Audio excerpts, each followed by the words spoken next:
circuler sur des territoires et en fait c'est très novateur. C'est un projet ambitieux et qui sera peut-être même en fait dupliqué sur d'autres territoires. Donc vous voyez que on est sur quelque chose qui va être très intéressant et qui va être surtout multidisciplinaire et multiprofessionnel. Donc je pense que en fait on est sur un projet majeur. Pour être, la chirurgie c'est quoi? La chirurgie c'est quoi? C'est bien poser les indications, bien opérer et bien suivre les patients. Et en fait, avec cette nouvelle chirurgie, la chirurgie de l'obésité, on s'est retrouvé avec une technique chirurgicale qui se développait, avec plein de techniques différentes. On pense qu'il y en a 3 ou 4, en fait il y en a 30. Et ensuite on s'est dit, mais qui est-ce qu'on doit opérer? Et qui opérer, c'est déjà une question très importante. Erwan l'a bien souligné, on le reverra en fait avec les autres intervenants. Mais c'est très important de savoir qui on doit opérer et qui on ne doit pas opérer surtout. Parce qu'en fait, il y a des patients qui sont hautement psychiatriques, entre guillemets. Excusez-moi, hein, je suis vraiment franc, hautement psychiatriques et qu'il ne faut surtout pas opérer. Parce qu'en fait, ils ont des troubles du comportement alimentaire, ils ont en fait des addictions au sucre, parfois ils se lèvent la nuit pour manger. C'est des choses qui peuvent arriver, hein, mais c'est des modes, en fait, c'est des modes de dépression finalement. Et du coup, en fait, si ceux-là on les opère, je suis désolé, mais en fait, on n'aura que des mauvais résultats. Les symptômes principaux sont ceux-ci, en sachant, attention, que lorsqu'on est dans une obésité, assez fréquemment, les symptômes physiologiques de faim ne sont plus repérés. C'est très fréquent. Et du coup, ça pose un petit peu de problème, on va voir pourquoi.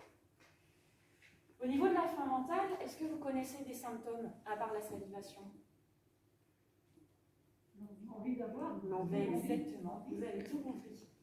Et en fait, c'est le seul avec la salivation, c'est l'envie. C'est-à-dire qu'en fait, au niveau de nos pensées, nous allons axer, et très souvent sur des aliments précis. Lorsque nous sommes en faim mentale, on n'a pas forcément envie de manger tout. Moi, par exemple, j'aime pas trop les pommes, c'est quelque chose qui ne me dégoûte pas, mais je ne suis pas fan. Si j'ai une faim mentale, je vous assure que je ne vais pas manger une pomme. Je vais être bien plus intéressée ou intriguée par mon morceau de chocolat ou ma danette au chocolat dans mon frigo. En faim physique, par contre, si j'ai une vraie faim physique et que vous proposez une pomme ou une compote, je vais quand même la manger. Mais je ne le ferai pas du tout en faim mentale.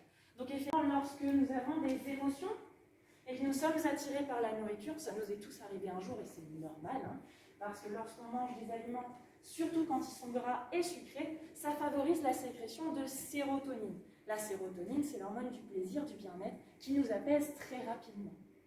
Et donc, effectivement, lorsqu'il y a un lien entre l'alimentation et nos émotions, comme le disait Dr Lechaux tout à l'heure, on a beau être opéré, s'il y a toujours ce lien, il risque donc toujours d'y avoir des faims mentales, malgré la réduction de l'estomac, et c'est là où ça peut être dysfonctionnel. Est-ce que vous avez une autre idée de pourquoi on peut manger un faim mentale? Le goût des aliments. Ouais, effectivement, on est préparé à un certain goût et du coup, on est stimulé par l'envie, par les sens. On l'appelle la gourmandise. Je passe devant une boulangerie, je sens un aliment, je vois un aliment, je sais le goût que ça a, ça me plaît, effectivement. Est-ce que vous savez les deux dernières? La faim sociale. Je ne mange pas parce que j'ai faim, mais en fait tout le monde mange, c'est l'heure. Tout le monde est à table. J'ai pas faim, mais j'ai une vie de famille.